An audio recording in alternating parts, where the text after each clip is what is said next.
What to look for. I'm Jeff Stein with today's Iowa Politics Report.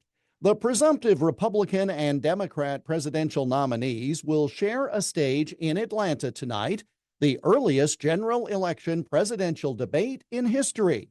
Yes, you can hear it live on KXEL following the Mark Levin program. We'll take the Fox News coverage just before 8 p.m.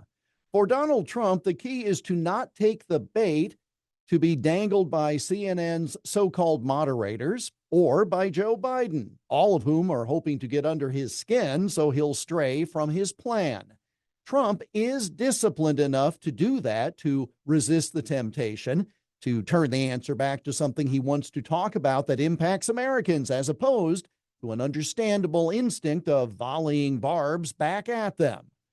A Trump who focuses on the successes of his 4 years in office in comparison with the failures of the Biden 4 years, that's the key to victory in the debate and in November.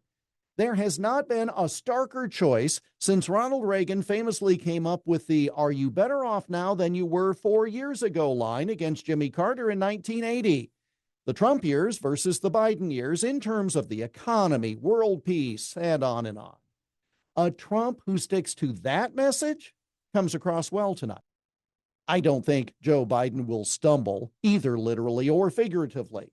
So many over time have bet against Biden in big speeches, including State of the Union messages, and yet for all his frailties, he somehow pulls it together for the limited time. Granted, his condition is worse now, but I'd love to see Biden alert and responsive, because a Biden who falls apart tonight will likely be replaced on the ticket. And Trump has a far better chance of beating Biden and his record, as opposed to taking on an unproven Democrat who promises the moon in comparison with the Trump record and fools enough voters to then win. In the end, I'm guessing most folks will find this to be a waste of time, with listeners and viewers hearing and seeing what they want to hear and see, since they've already made up their minds. The spin from all sides will make you dizzy, but this event likely won't make any news and won't change any minds. And that's the Iowa Politics Report for Thursday, June 27 on Twitter, Instagram, Getter, Threads, and Truth Social at Iowa Politics. I'm Jeff Stein on News Talk 1540 KXEL.